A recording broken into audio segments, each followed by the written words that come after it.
Bom dia, meus irmãos. Antes de nós irmos para o estudo dessa manhã, eu gostaria de falar de dois livros que eu tive a alegria de escrever e estão publicados.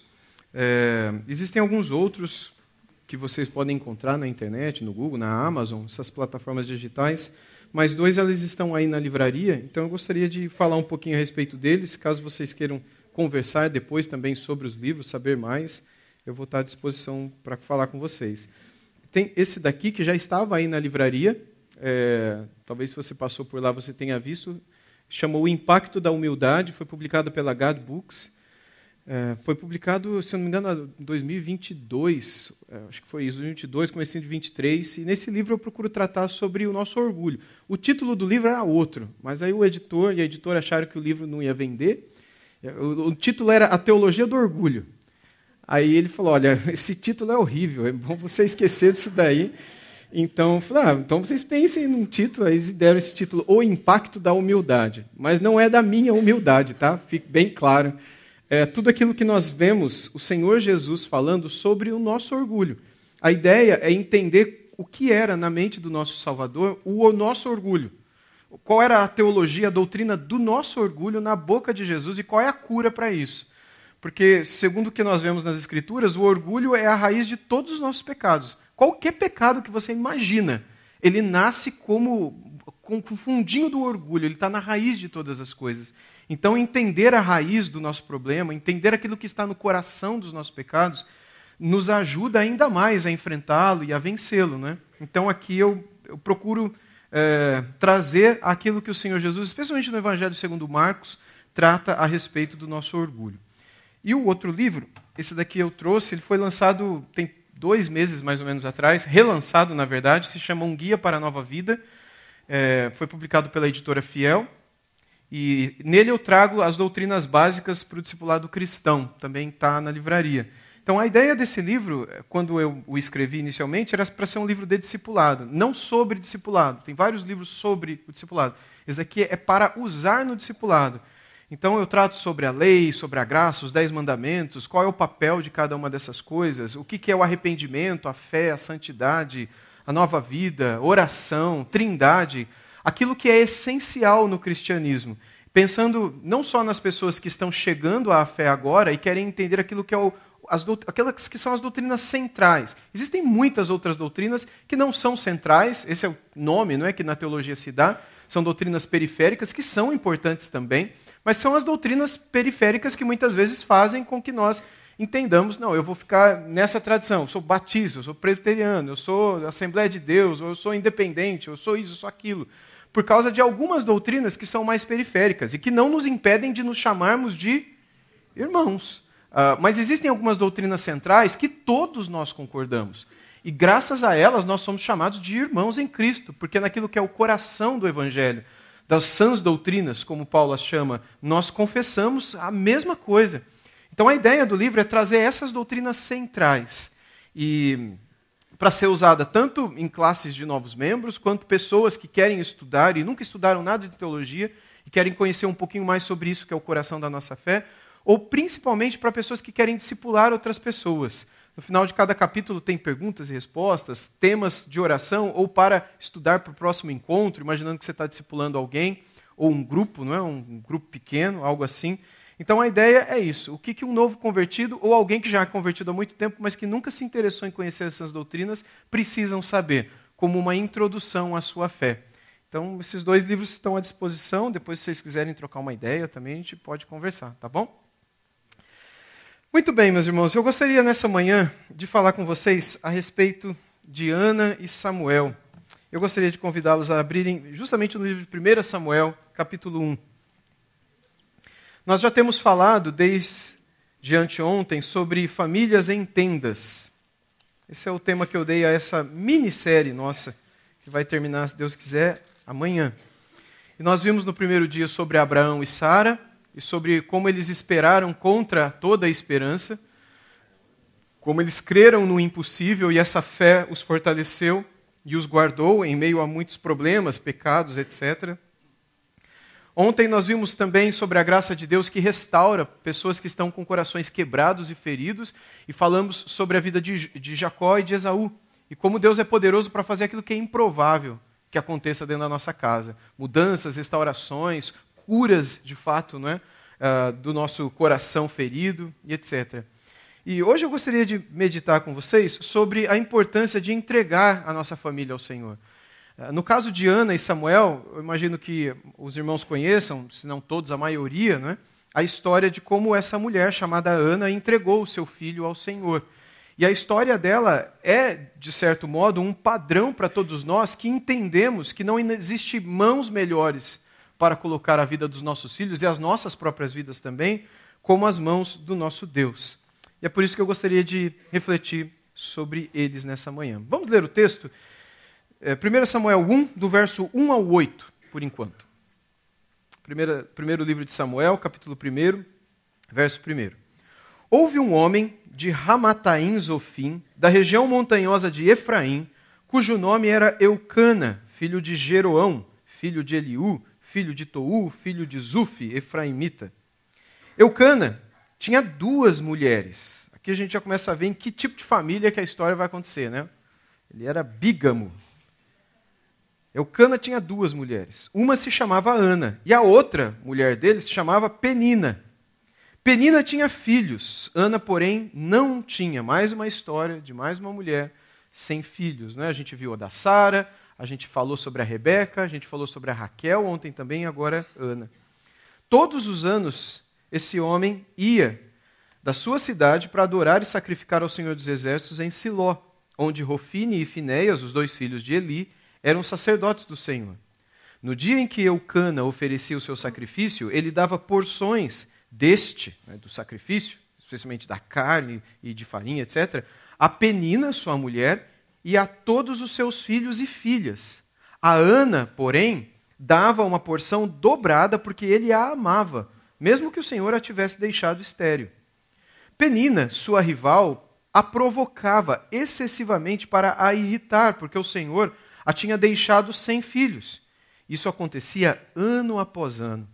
Todas as vezes que Ana ia à casa do Senhor, a outra a irritava. Por isso Ana se punha a chorar e não comia nada. Então Eucana, seu marido, lhe disse: Ana, por que você está chorando? E por que você não quer comer? E por que está tão triste? Será que eu não sou melhor para você do que 10 filhos? Apenas até aqui por enquanto. Irmãos, não apenas nesse caso, mas em muitos outros casos na palavra de Deus, nós vemos pessoas que amavam a Deus, temiam a Deus e não foram impedidas de passar por sofrimentos. Existe uma ideia do cristianismo moderno, e já existiu no passado também, mas hoje em dia parece que está mais forte do que nunca, que é a ideia de que se você entregar sua vida para Jesus, hoje de manhã, seus problemas acabaram. Não existe isso? Se você entregar sua vida para Jesus, agora vai começar tudo a dar certo. Vai começar a prosperar. Se você tiver doença, a doença vai embora. Se você tem lutas, dores, aflições, nada mais vai acontecer. A partir de agora vai ser vitória, bênção, prosperidade. Vai ser tudo do bom e do melhor. Esse discurso é muito forte hoje em dia, em muitas igrejas. Só que quando a gente lê a Bíblia, que é o livro cristão, parece que essas famílias da Bíblia não conheceram essa realidade que hoje em dia se prega. Porque são pessoas que conheceram a dor, pessoas que conheceram o sofrimento, conheceram o abandono, conheceram a perseguição, conheceram a aflição, conheceram o vale da sombra da morte, conheceram o luto. Os salmistas, por exemplo, alguns deles, quando escrevem salmos de lamentação, eles chegam a dizer que angústias do inferno se apoderaram de mim, a minha alma está posta diante da morte. Salmo 116. Salmo 42 também é um salmo onde os filhos de Corá, eles tratam da angústia, da dor, do vale, do poço por onde passaram, da tristeza que os abateu, de como seus olhos viviam cheios de lágrima, se lembrando de quando eles estavam na presença do Senhor, quando eles iam junto com a multidão de povo de Deus à casa de Deus. Nós vemos Davi também falando, em certos momentos, que enquanto ele calou os seus pecados, os seus ossos doíam, sua carne ardia em febre, ele via o seu leito nadar em lágrimas. Jesus disse que no mundo nós teríamos vitória. Não é assim? Não, há aflições. Davi escreveu no 23 que ele é o nosso bom pastor, a gente não tem falta de nada. Ele nos dá descanso, ele refrigera a nossa alma, ele nos leva para pastos onde a gente tem comida, mas mesmo tendo na nossa vida, nós não estamos livres de um vale. Num vale onde nós seremos cercados por morte, por angústias da morte. Salmo 116.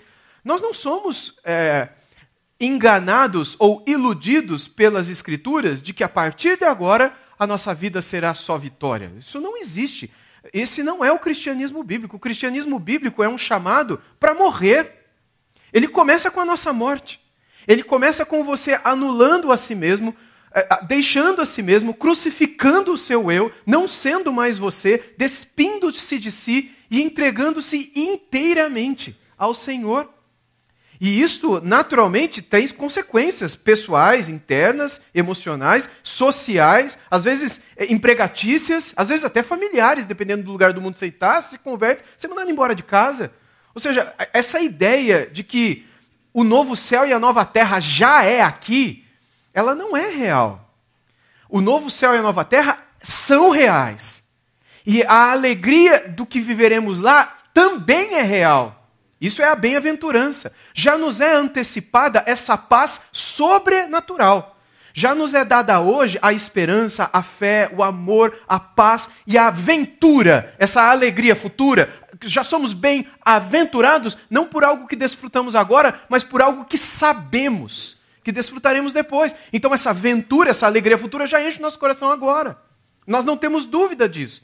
Mas enquanto peregrinamos no deserto em que estamos, a gente não pode se iludir de que se estamos passando por problemas, certamente é um demônio na nossa vida, certamente é um pecado escondido, como foi no caso dos apóstolos, dizendo para Jesus, quem pecou, foi ele ou seus pais? Vocês lembram?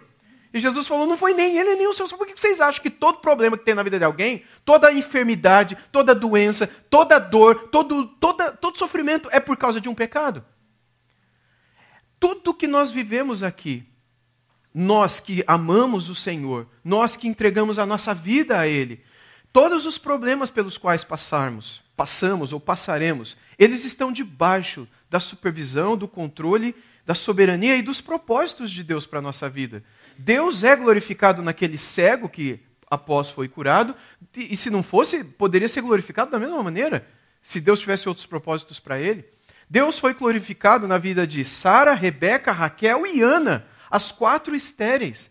Qual era o conceito das pessoas naquele tempo sobre um casal sem filhos? Vocês sabem? Era um casal que estava debaixo de maldição. Eles pecaram. Não, um sinal da bênção de Deus é que o casal tem filhos. E se ele enche a aljava de filhos, Salmo 127, mais abençoado é. Mas se não tem filhos, é alguma coisa que precisa ser encontrada, confrontada, abandonada para que a bênção de Deus possa ser desfrutada. Mas não é essa a realidade, é? Quando nós olhamos as Escrituras, nós vemos que Deus tem um propósito. Eu não estou dizendo aqui que pecados que nós cometemos não tragam consequências que nos afastam de Deus. Isso é óbvio.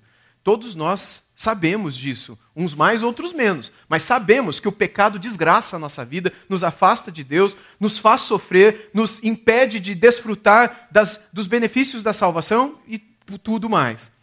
Mas nem tudo aquilo que você tem vivido ou há de viver, você deve considerar como a mão de Deus pesando sobre você. Como disseram para Ana, e o marido dela, o Eucana, pensava nisso também. Como talvez passasse pela cabeça da Sara, como passasse pela cabeça da Rebeca, por quem Isaac orou, como passou pela cabeça da Raquel, que também pediu para o Jacó orar. Mas a gente não leu o texto ontem. Mas Jacó ainda ofendeu ela, dizendo, o que você acha que eu estou... E não orou. Jacó, mas era o Jacó. O Isaac orou. E a Rebeca, depois de 20 anos, teve um filho. 20 anos esperando. Teve um filho. Nós lemos ontem, ou anteontem, que foi com 60 anos, com 40 a Rebeca... Com 40 eles casaram, foi só com 60 que a esterilidade de Rebeca teve um fim. Mas aqui no caso nós temos a história dessa mulher chamada Ana.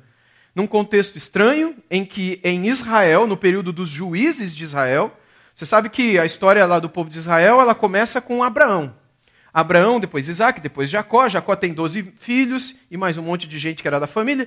Eles descem para o Egito depois que eles venderam o José, o filho da Raquel, né, como escravo para os ismaelitas, uma caravana dos antigos árabes que passava dali e ia para outro lugar. E quando eles chegaram no Egito, eles venderam o José. Eles compraram o José dos irmãos de José, que depois foram e mentiram para o Jacó, dizendo que acharam a roupa dele, jogaram sangue, deve ter matado seu filho. Jacó viveu a vida inteira pensando que José tinha morrido.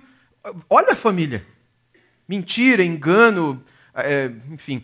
José chega no Egito, ali acontece tudo o que aconteceu com ele, ele se torna um príncipe no Egito, o Senhor o levanta, né, uma espécie de governador, como o Daniel ontem se tornou, não é, um governador na Babilônia. Foi a mesma coisa com José no Egito. E ali Deus o levanta para governar durante um período de muita fome. Quando então seus próprios irmãos e familiares vieram para o Egito, comeram ali, ele se revela a eles a restauração e perdão, e eles permanecem ali. E todos eles morrem ali, no território de Goshen, no nordeste do Egito, não é, do reino do Egito. Eles morrem ali. E só que eles começam a crescer e a se multiplicar, e 430 anos depois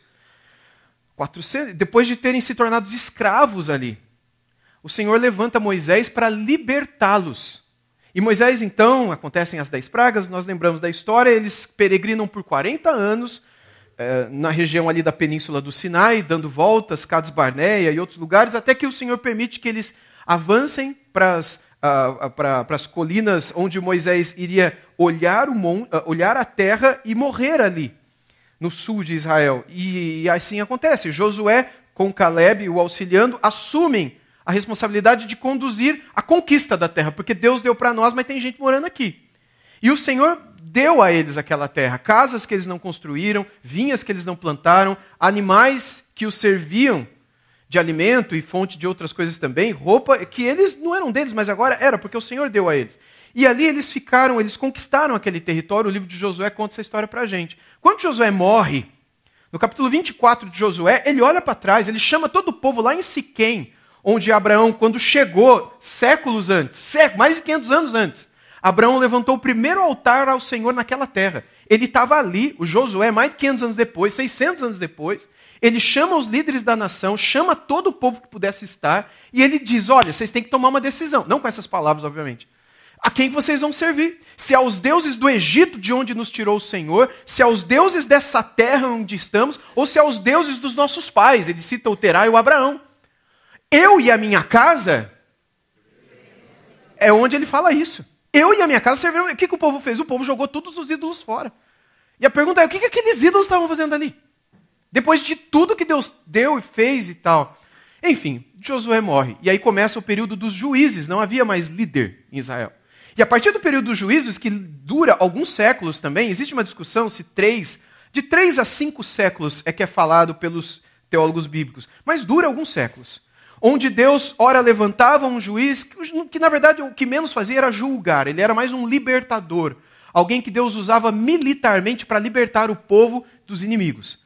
Houve períodos sem ninguém e houve períodos em que Deus levantou esses homens chamados de juízes para ajudar a libertação do povo. Mas quando o povo obedecia, estava tudo bem, mas o povo desobedecia, porque não havia rei em Israel, cada um fazia o que estava no seu coração. Esse é um versículo que toda hora se repete no livro de Juízes. E aí Deus permitia que os povos inimigos viessem e assaltassem, roubassem terra e etc. Esse período durou até Samuel. Samuel foi o último juiz. Foi o último homem. Esse período era um período bagunçado, onde cada um fazia o que está no seu próprio coração. Se vocês lerem o livro de Juízes, vocês vão ver que esse verso ele repete como se fosse um refrão. E nesse tempo não havia rei em Israel, e cada um fazia conforme o seu coração. Enfim, esse período acaba com Saul, que é ungido por este Samuel, que por enquanto nem existe. Está só nas orações da mãe dele, na Ana. E é nesse contexto em que cada um fazia o que bem queria, que o Eucana decidiu casar com 2 mulheres. Eles já tinham a lei de Moisés. Eles já tinham as histórias de livramento, as histórias de poder, as histórias milagrosas do cuidado das bênçãos da terra. E eles sabiam que não podia. Não era um tempo, não, nesse tempo aqui podia. Não podia. Nunca pôde, na verdade. Começou na linhagem de Caim, de um povo afastado de Deus, a bigamia e o adultério. Mas um homem que estava ali onde Deus estava, um homem que nós acabamos de ler que ia anualmente ao templo para oferecer sacrifícios, porque ele não morava na região de Judá, ele morava na região de Efraim, ele era um efraimita, um pouco perto, mas não tanto. Mas ainda assim, ele tinha na sua vida esse pecado de ter duas mulheres, e amava uma mais do que amava a outra. Bem, o que a Bíblia não conta todas as coisas para nós, mas ela conta da dor no coração de Ana, essa uma das esposas que não podia ter filhos. E conta também certos detalhes, como a zombaria, que a Bíblia chama de rival, não é? Que a Penina, às vezes provocando excessivamente para irritar a Ana, fazia. Então você tenta imaginar como era o convívio dessa mulher, imagina que fosse você, casada com um homem, e aí tem outra mulher que está cheia de filhos, que são do seu marido, e você não pode ter filho. Que confusão. Aí você fala o seguinte, não tem nem como uma pessoa dessa orar, porque já está tudo errado. Primeiro tem que se converter, para depois ver se Deus vai ajudar. Mas quando a gente olha para a Bíblia, que família é perfeita? Quando a gente olha para as Escrituras, que família é digna de se apresentar diante de Deus e dizer, não, a gente pode orar porque Deus vai ouvir. Aqueles lá nem adianta. Porque do jeito que eles vivem, Deus não vai ouvir. Encontre para mim nas Escrituras uma família digna de Deus. A gente não encontra. E isso, de certo modo, traz esperança para a gente, porque a nossa família também não é perfeita. A nossa família também vive as suas tensões, as suas lutas e tudo mais. Mas a dor no coração da Ana, que era uma mulher temente a Deus, e que buscava ao Senhor, como a gente vai ver logo na sequência do texto, ela confiava que o Senhor, o Deus de Israel, poderia acabar com esse sofrimento. O sofrimento de sua, aspas aqui, rival, não é? O sofrimento daquela que a oprimia, o sofrimento dela mesma como mulher que não podia ser mãe, apesar de todo o cuidado, amor e, enfim, presentes que o Eucana dava para ela, como a gente leu no final do texto.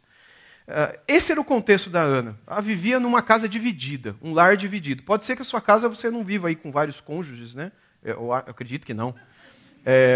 Mas isso não significa que a sua casa não seja dividida por alguma razão, por outras razões. E o marido dela, que é o Eucana, né, ele tinha outra mulher, tinha filhos e zombava dela.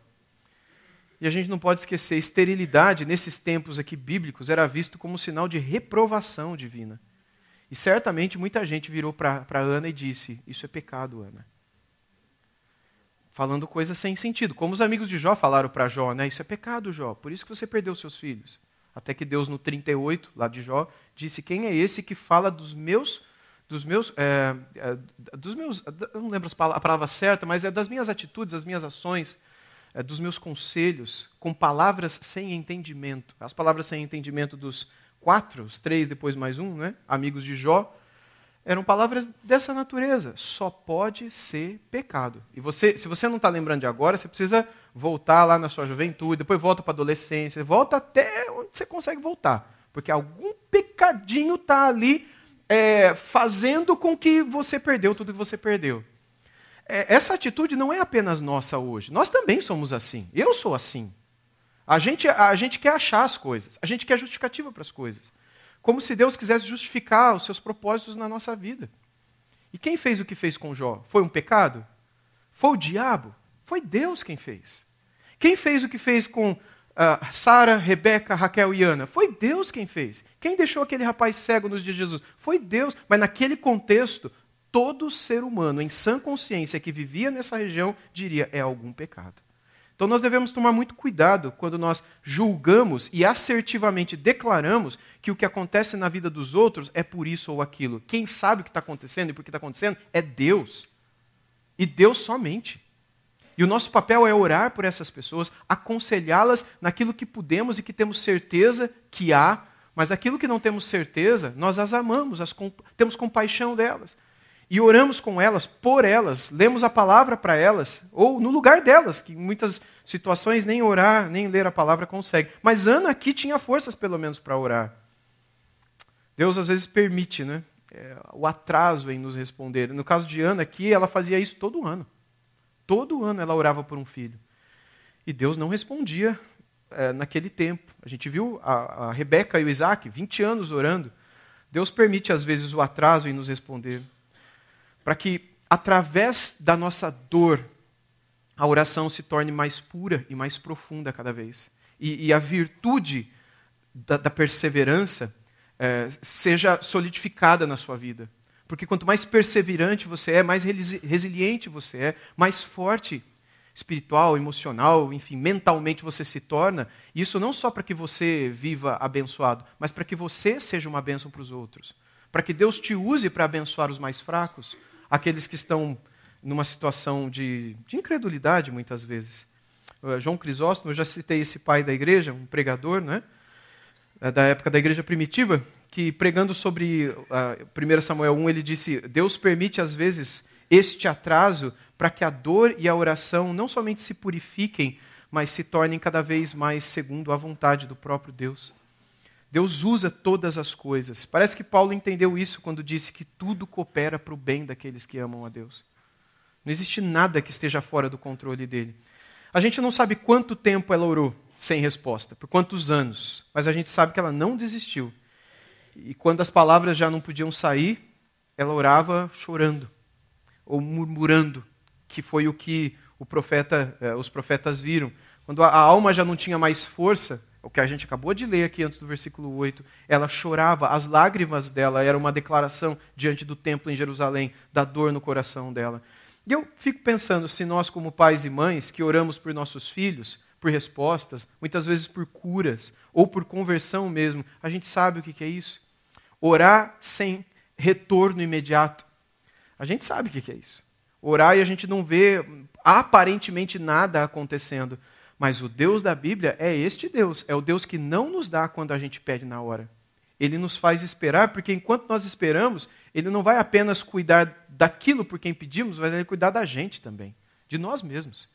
É como C.S. Lewis certa vez escreveu, né? Na análise de uma dor, ou anatomia de uma dor, dependendo do título que se dá em português, ele diz que a oração ela não muda a Deus, ela muda a mim. É nesse livro também que ele diz que o sofrimento ou a dor é como um megafone nas mãos de Deus.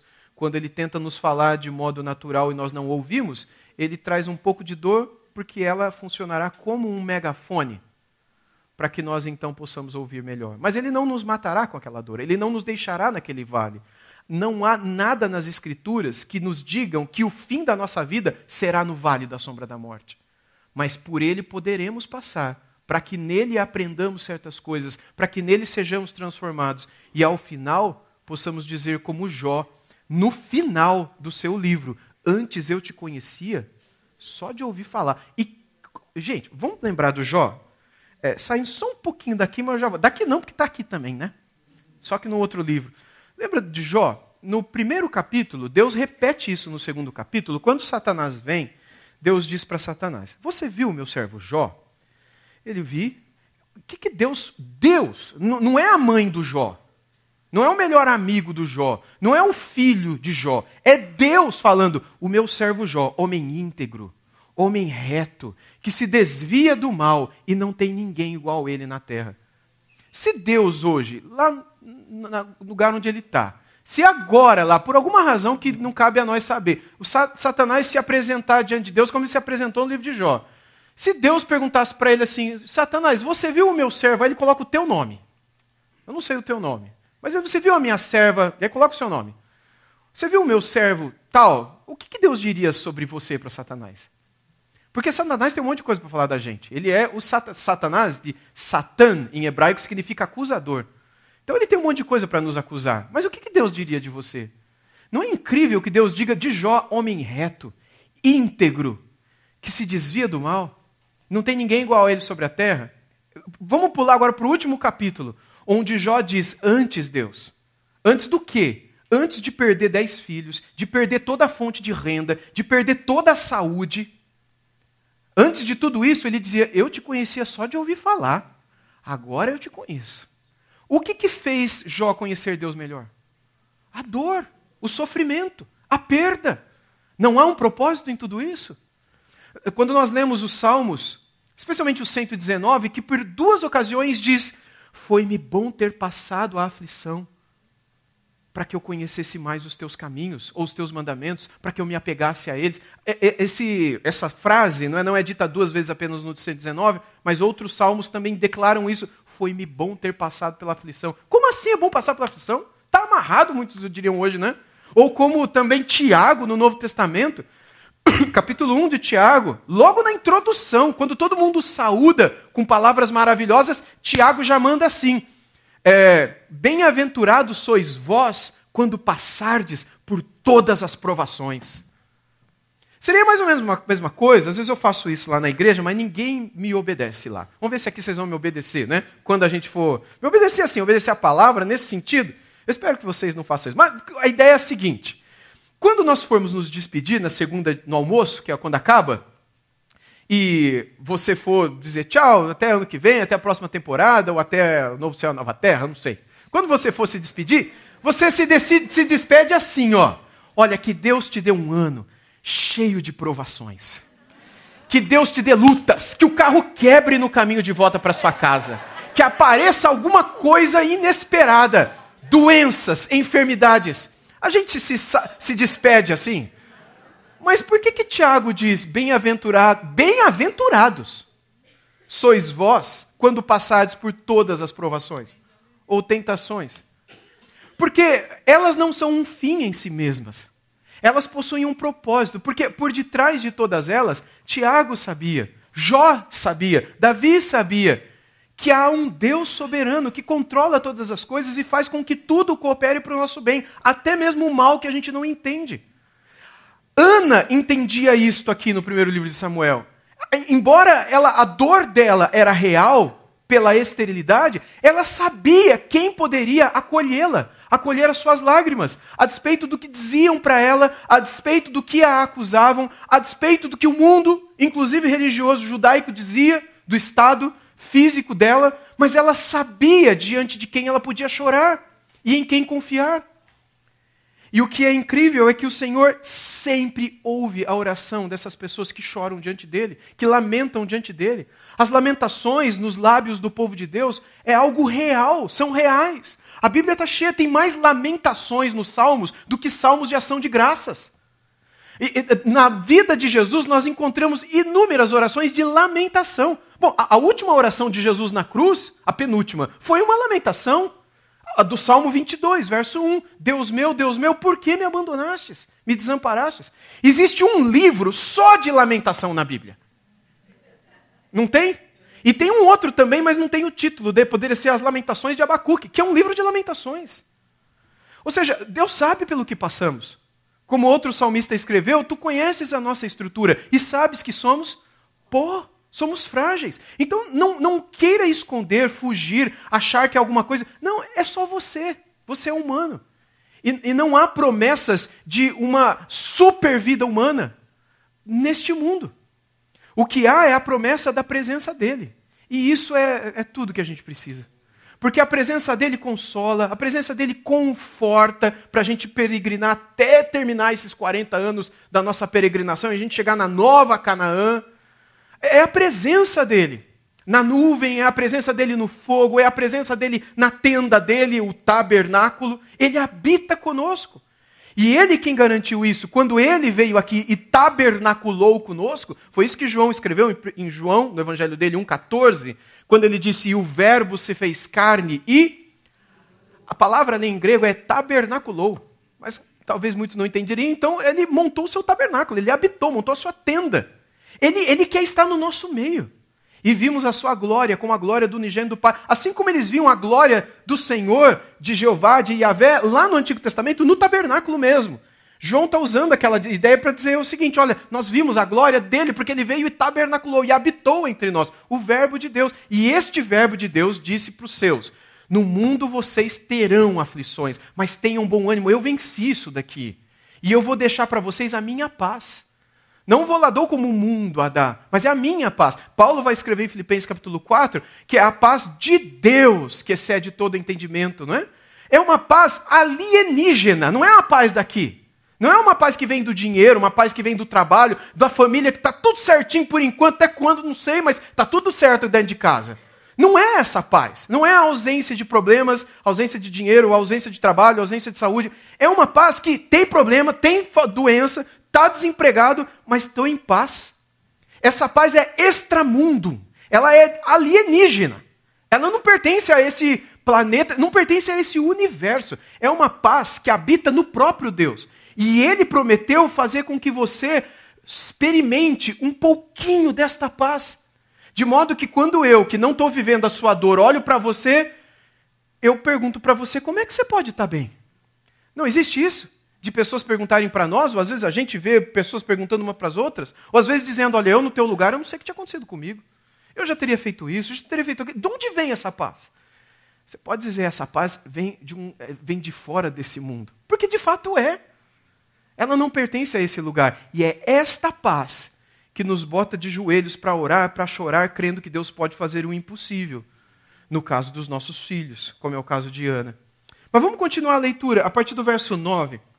Depois dela, do texto bíblico, nos mostrar o choro dela, o jejum dela. Né? O verso 7 diz que ela não comia nada, chorava e orava, enquanto a outra a irritava. Mas aí vem o verso 9 que diz assim, certa vez, após terem comido e bebido em Siló, Ana se levantou, quando o sacerdote Eli estava sentado em sua cadeira junto a um pilar no templo do Senhor.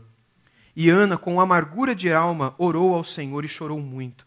E ela fez um voto dizendo, aqui é a oração de Ana, Senhor dos exércitos, se de fato olhares para a aflição da tua serva, é muito parecido com o Magnificat, a oração de Maria. Vocês vão perceber vários pontos de contato aqui.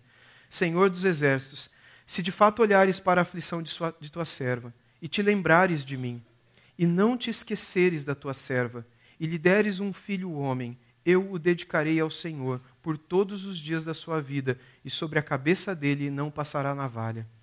Ana continuava a orar diante do Senhor, e o sacerdote Eli começou a observar o movimento dos lábios dela, porque Ana só falava em seu coração.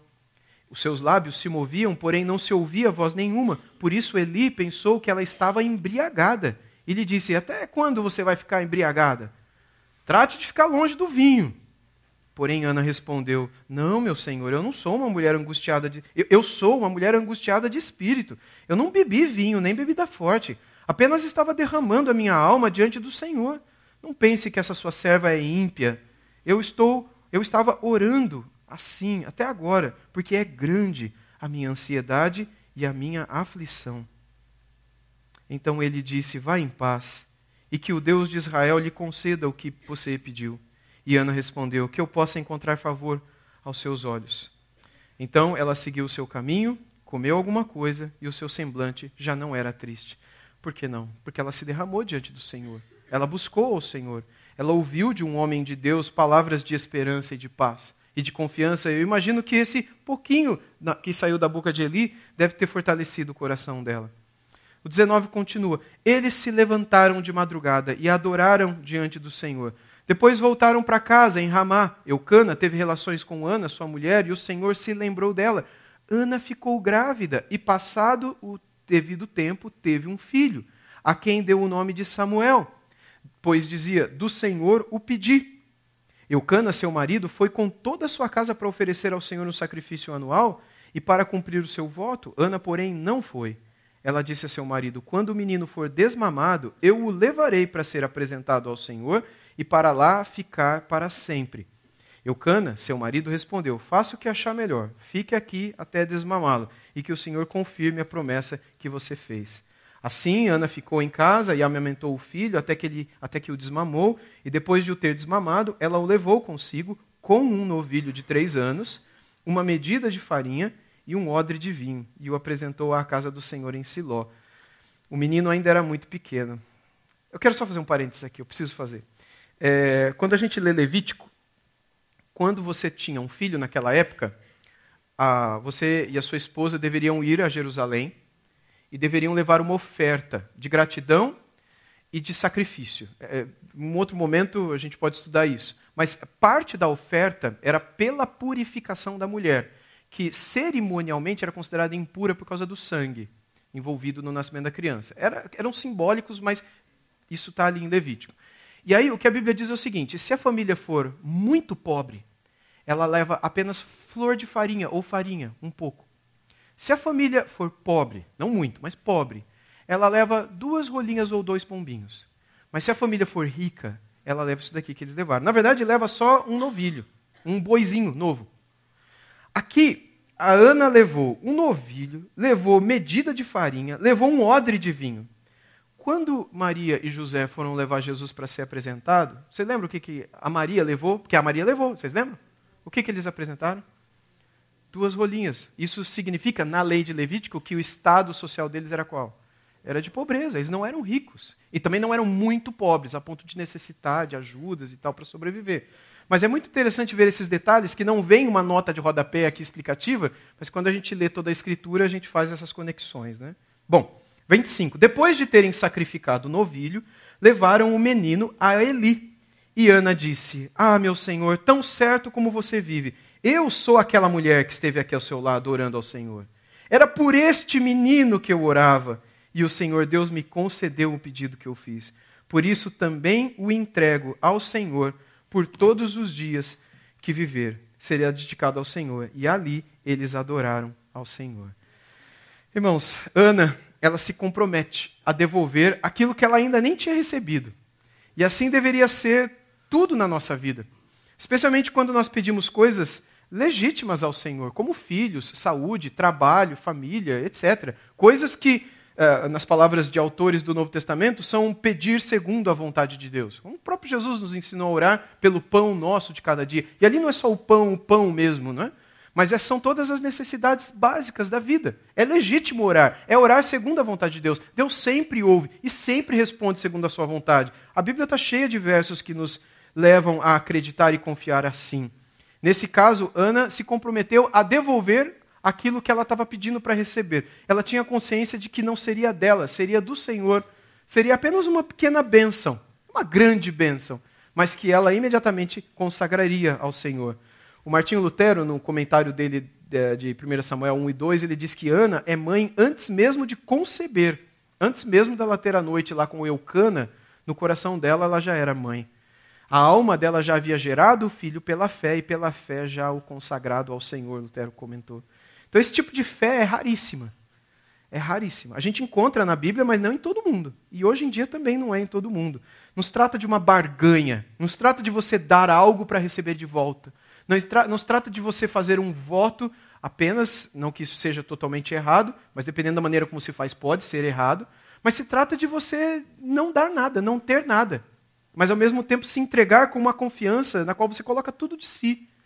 E essa entrega não é uma barganha, é uma rendição. Ela está dizendo, não é? Senhor, se me deres, será teu. Já é teu. É a oração de pais que compreendem que os filhos são flechas e não troféus, não é? Os nossos filhos não são troféus na nossa mão, que a gente usa para mostrar para todo mundo, para provar quem a gente é, o quão bom a gente é como pais, que a gente educa direito e o resto não, que a gente tem condição, que o nosso filho é isso. O filho não é troféu. Filho é flecha. Vocês lembram do Salmo 127, não lembram? São como flechas nas mãos do guerreiro. Qual é a ideia da flecha?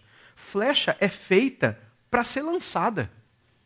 Flecha não é feita para ser pendurada como decoração.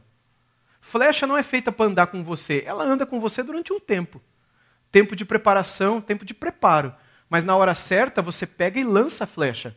E ela vai a um lugar que você não vai. Assim são os nossos filhos.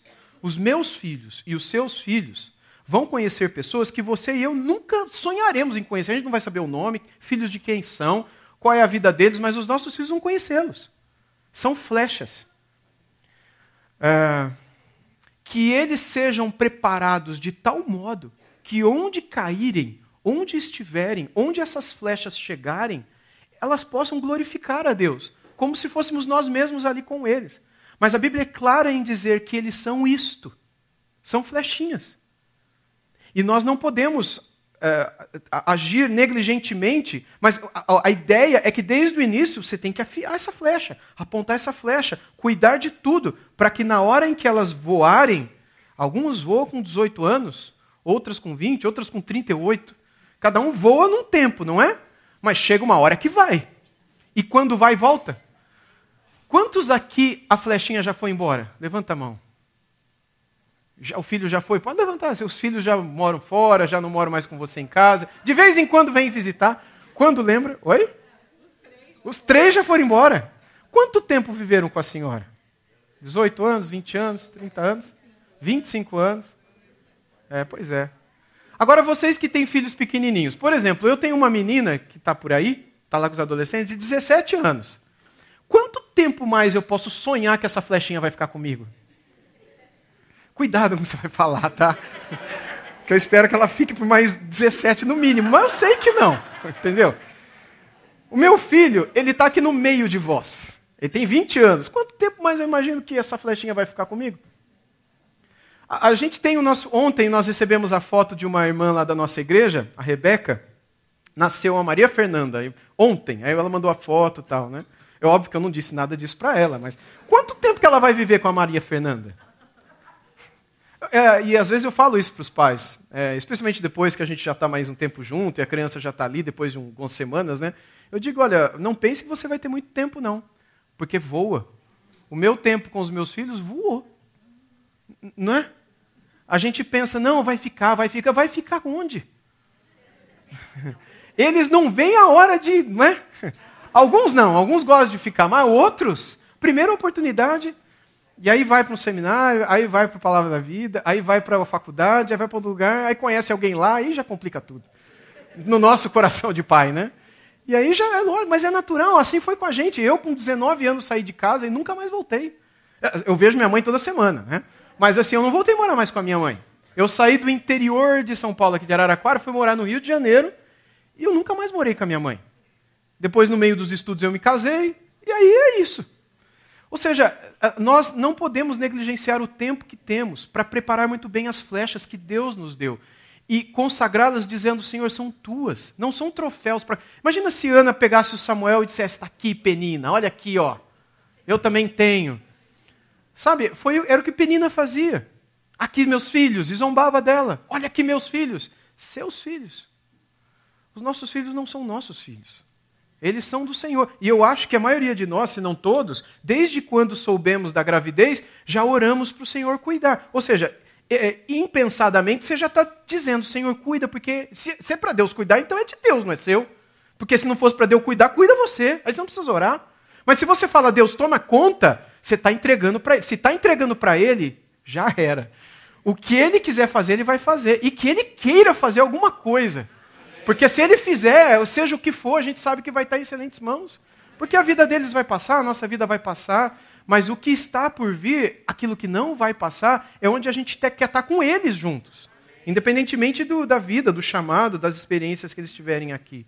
Portanto, a oração de Ana é a oração de quem não busca apenas uma bênção, mas ela busca um propósito com aquilo. Bem, a gente já leu até o versículo 11, que eles voltaram. Aliás, o 2 não. Deixa eu ler o capítulo 2 com você e aí já vou para o meu encerramento. Porque o capítulo 2 nós vemos um cântico de Ana, que semelhantemente às primeiras palavras de oração dela, nas quais ela pede ao Senhor que se lembrasse dela, e eu as comparei com as palavras de Maria, quando disse que o Senhor se lembrou da aflição do seu povo, da sua serva e do seu povo, né? E nos deu um filho. Aqui, o cântico de Ana, em 1 Samuel 2, 1 a 11, também nos traz algumas palavras que nos lembram o Magnificat. Então Ana orou assim: o meu coração exulta no Senhor, a minha força está exaltada no Senhor, a minha boca se ri dos meus inimigos, porque me alegro na tua salvação. Ninguém é santo como o Senhor, porque não há outro além de ti, e não há rocha como o nosso Deus. Não multipliquem palavras de orgulho, que não saiam palavras arrogantes da boca de vocês, porque o Senhor é o Deus da sabedoria, e Ele pesa na sua balança todos os feitos das pessoas. O arco dos fortes é quebrado, porém os fracos são revestidos de força. Os que antes estavam fartos hoje trabalham pela comida, mas os que andavam famintos não têm mais fome. Até a mulher estéril tem 7 filhos, e a que tinha muitos filhos perde o vigor. O Senhor é quem tira a vida e quem a dá. Ele faz descer à sepultura e faz subir. O Senhor empobrece e enriquece, humilha e também exalta, levanta o pobre do pó e tira o necessitado do monte de lixo, para o fazer assentar ao lado de príncipes, para o fazer herdar o trono de glória, porque do Senhor são as colunas da terra e Ele firmou o mundo sobre elas. Ele guarda os pés dos seus santos, mas os perversos emudecem nas trevas da morte, porque o homem não prevalece pela força. O Senhor destrói os seus inimigos, dos céus troveja contra eles. O Senhor julga as extremidades da terra, dá força ao seu rei e exalta o poder do seu ungido. Então Eucana voltou para sua casa em Ramá, mas o menino ficou servindo o Senhor diante do sacerdote Eli. Quantas palavras de fé e de confiança.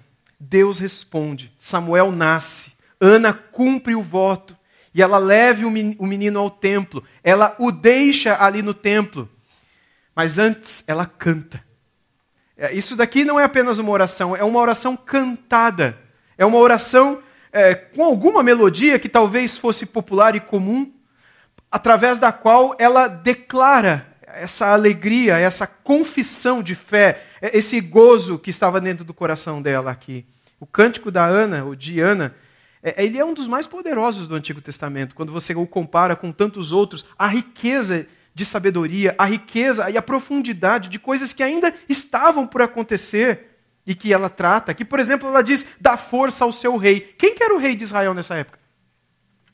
Não tinha rei. Mas Moisés, 500 anos antes dela, disse que Deus daria um rei para Israel. E ela confia, mesmo que rei ainda não existisse. O ungido, o rei seria ungido, e isso não existia em Israel. Ela meio que profetiza aqui. Ela declara de antemão aquilo que faria, porque Deus fez isso, Deus abençoou o rei, Deus ungiu reis, e especialmente o rei dos reis, o ungido do Senhor. A palavra ungido aqui é Messias em hebraico. É como se ela dissesse, exalta o poder do seu Messias. Havia fé, havia conhecimento de Deus, conhecimento das palavras de Deus. Esse cântico é poderoso porque ele não só declara essas coisas todas, mas ele também exalta a soberania de Deus. Quando ele diz que é Ele quem derruba os poderosos e exalta os humildes, é Ele que enche os famintos e esvazia os que têm de sobra, é Ele que levanta o pobre do pó. Ou seja, Deus é poderoso para fazer o improvável e o impossível aos olhos de muitos, inclusive me dar um filho. Então ela diz, o Senhor julgará, no verso 10, os confins da terra dará força ao seu rei. E aí até, qual rei? Mas o Espírito já fazia Ana profetizar aqui. O filho que ela entregou era um sinal do rei que viria. E quem foi a pessoa que ungiu o rei que veio? Foi o Samuel. Mesmo que esse rei não fosse da vontade de Deus, fosse um homem segundo o coração dos homens, que assim era Saul. Quando o povo queria um rei, um pouco mais adiante, ao longo desse mesmo livro, nós encontramos o povo, todo mundo tem rei, por que a gente não pode ter rei? E eles reclamam para o Samuel, que aqui é um menininho agora. E o Samuel vai orar ao Senhor. E Deus diz o que para Samuel? Eles não estão rejeitando você, Samuel. Porque esse Samuel, nessa altura, mais à frente, na verdade, era o juiz, o libertador, o líder da nação. Eles não estão rejeitando você, eles estão rejeitando a mim. Dê um rei para eles. Toma cuidado com o que você pede para Deus, viu? Porque se for uma coisa errada, pode ser que Deus te dê. Para o seu mal. Para você aprender a não pedir certas coisas. Deus ouviu a oração do povo que queria um rei segundo o coração dos homens. E o texto bíblico ainda declara quem era o Saul, porque eles foram escolher alguém. Então escolheram Saul, porque diz que Saul ele era alto, e ele se destacava no meio das pessoas pela sua altura, o seu cabelo era longo, a sua beleza se destacava. Tipo, olha para mim. Não tem nada a ver, é o oposto. Se você me vê andando, você fala, esse seria o último na fila lá do Saul, né? Saul era alguém que se destacava. Quando Deus rejeitou Saul por um monte de pecado, o que Deus mandou? Deus mandou o Samuel ir na casa do Jessé, e nem o próprio Jessé se lembrou do Davi. Mas Davi tinha um coração que era segundo a vontade de Deus. Ele era um homem segundo a vontade de Deus, um menino segundo a vontade de Deus. E Deus o escolheu. E este Samuel, cujos lábios de sua mãe diz que ele exaltaria, o Senhor exaltaria a força do seu rei, o poder do seu Messias, do seu ungido, mal sabia ela que ela seria uma avó lá atrás do próprio Filho de Deus, o Messias que veio. Que ela, de alguma maneira, teria participação nisso. Ainda que afetiva, não ainda que genealogicamente direta, mas sendo aquela que gerou a pessoa, o filho, ela era também da linhagem de Arão, mas aquele que seria o responsável pela unção da geração messiânica, da geração de Davi. dos lábios de quem, inclusive, sairiam profecias, o próprio Samuel, que falariam da vinda do Rei eterno, do Messias, cujo trono nunca teria fim. Alguém que vem da Ana, um filho que nasceu de dores, um filho que nasceu de lágrimas, um filho que nasceu de uma maneira completamente improvável. Ela entrega, e esse filho que ela entrega era, de certo modo, um sinal do Rei Jesus que viria também, o verdadeiro filho entregue, mas entregue pelo seu Pai celestial. O Rei levantado pelo Pai para julgar e para salvar. Maria, que eu já citei algumas vezes aqui, lá em Lucas, no Evangelho de Lucas, no capítulo 1, a partir do verso 46, quando ela canta ao Senhor, ela repete algumas palavras de Ana no seu cântico, conhecido como Magnificat, ecoando a mesma esperança da Ana aqui, que Deus continua exaltando os humildes e cumprindo as suas promessas. E humildade não tem a ver com pobreza, porque a gente acabou de ver que essa família era uma família rica. Mas humildade tem a ver com um coração que é vazio de si, que é vazio de coisas deste mundo, mas que é cheio do próprio Deus. Eu quero encerrar fazendo como eu fiz nas duas últimas manhãs, tentando entender como tudo isso aponta para Cristo. Samuel é fruto de oração. Samuel é o filho da promessa, né? É um servo consagrado. Ele cresce diante do Senhor ali junto do sacerdote Eli. E a frase que se repete, a gente vê isso no capítulo 2 e 3 de novo, é que o menino crescia em estatura e no favor do Senhor. Veja no capítulo 2 aí no versículo 26, uma frase que se repete constantemente, nesses primeiros capítulos, não é? O 2:26 diz, e o jovem Samuel crescia em estatura e no favor do Senhor e dos homens. Algo muito parecido com o que é dito sobre Cristo, quando diz que crescia Jesus em sabedoria e estatura e graça, não é? E etc. Ou seja, Samuel ele prepara o caminho para o rei Davi, e de Davi vem o Senhor Jesus, que é o cumprimento do rei prometido. Samuel, ele não apenas é entregue pela mãe, mas ele ouve o próprio chamado de Deus quando todo mundo estava dormindo. Isso é real, mas é simbólico de um certo modo também. Porque Hofni e Finéias estavam dormindo. O próprio Eli, que era o sumo sacerdote, os outros dois eram sacerdotes, estava dormindo também. Quem ouviu o Senhor chamando foi o Samuel, ainda menino. Vocês lembram, né? Isso está mais adiante, não dá tempo de a gente ver agora. Samuel, e ele vai lá no Eli. Você me chamou? Não, não te chamei, volta a dormir. Samuel, vai de novo, me chamou. Samuel, aí ele vai de novo. Se chamar de novo, você fala assim, ó, fala Senhor que o teu servo ouve. E aí então na próxima vez ele disse isso e o Senhor falou com ele, ainda menino. Ou seja, Samuel de alguma maneira é aquele que ouve o chamado de Deus enquanto todos dormem. A gente vê isso inúmeras vezes na vida do Senhor Jesus. Quando ele se retirava, como em Marcos capítulo 1, ele se deslocou para um lugar deserto para ali orar. A gente vê isso principalmente no Evangelho de Marcos, a vida de oração de Jesus. E Samuel aqui, ele vai interceder pelo povo ao longo da sua vida inúmeras vezes. Ele vai exercer a função de sacerdote, de profeta e de juiz. Ele foi o último dos juízes. Papéis que convergem justamente de modo perfeito na pessoa de Jesus. Que todos os autores do Novo Testamento vão dizer que Jesus é o perfeito sacerdote, é o nosso perfeito profeta, no sentido daquele que traz as palavras de Deus a nós, e é o justo juiz sobre tudo e sobre todos. Bem, meus irmãos e minhas irmãs, a história aqui de Ana e Samuel é uma história que nos ensina que a dor pode gerar fé também. Não desperdice a sua dor. Tem até um livro do John Piper com esse tema, né? Não desperdice a sua dor. Não ache que a sua dor é fruto do demônio ou de qualquer coisa assim. Lembre-se sempre que por detrás de tudo há um Deus soberano. É óbvio que se foi algum pecado que te levou para a tua dor, confesse esse pecado, abandone esse pecado e volte a crer que até mesmo aquele pecado, de alguma maneira, Deus pode usar para o bem. Que bem? Bom, ele está me ensinando que eu não posso fazer mais aquilo de novo, isso já é um bem. Se de alguma maneira eu posso confessar o meu pecado para alguém, eu vou ajudar uma pessoa a crer que ela não pode fazer o que eu fiz. Ou seja, até mesmo as nossas maiores desgraças, de alguma maneira, podem trazer lições para pessoas que eventualmente ainda não entraram pelo poço que entramos. Portanto, a dor ela pode gerar fé em nós. E a fé pode gerar entrega. Isso aconteceu com a Ana. Dor, fé. Fé, entrega. Entrega gerou ministério. E o ministério abençoou gerações. Isso aconteceu com Ana. Dor, fé.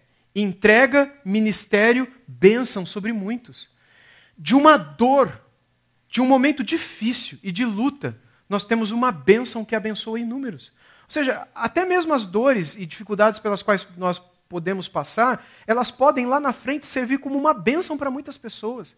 É por isso que Tiago diz, sejam felizes até mesmo quando vocês passarem por provações. Não desejem isso para ninguém. Podem se despedir dizendo, Deus te guarde, te abençoe, te dê uma boa viagem. Mas se acontecer alguma coisa, glorifica a Deus também.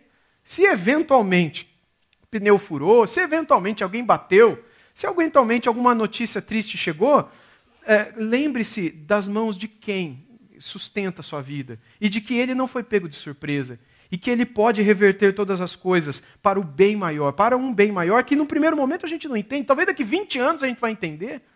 Talvez depois de muitos anos a gente vai conseguir dar glória a Deus com consciência de tudo que passou, mas se entregue, confie, porque isso pode produzir bênçãos lá na frente, não só para você, mas para muitas outras pessoas. O puritano Thomas Brooks dizia, não há herança mais rica que pais que oram e filhos que são entregues ao Senhor. Portanto, ore pelos seus filhos, entregue-os ao Senhor, não importa se eles estão hoje aqui com você e temendo a Deus, ou se não estão, não quiseram vir, ou se estão aqui, mas a vida deles está daquele jeito. Ou, não importa a situação que esteja, lembre-se sempre de agir como Ana agiu aqui. Nunca deixe de agir como Jó agia pelos 10 filhos dele que morreram. Ele orava sempre pelos seus filhos e dizia no seu coração, quem sabe eles não pecaram contra Deus? Vocês lembram?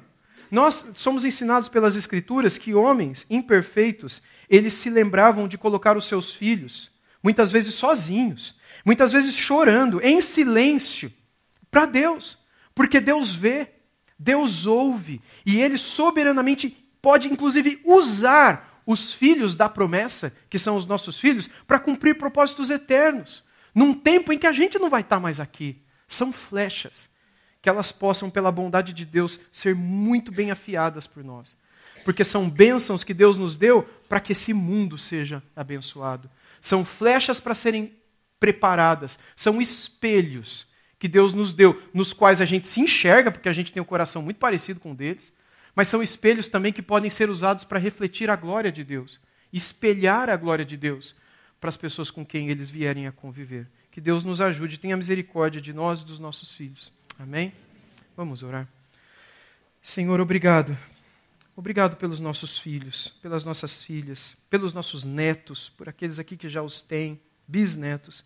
Obrigado porque todos são bênçãos do Senhor, todos são imagem e semelhança do Senhor, todos possuem um coração pecador como o nosso próprio, e essa é a razão pela qual às vezes nos entristecemos com eles.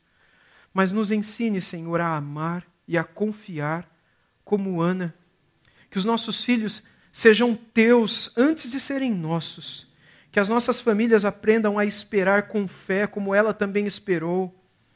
Enquanto a gente ainda não vê na vida dos nossos filhos, ou de nossos familiares, sobrinhos, parentes, pessoas que amamos, mas que talvez ainda não estão onde gostaríamos de estar, com a vida que gostaríamos que tivéssemos.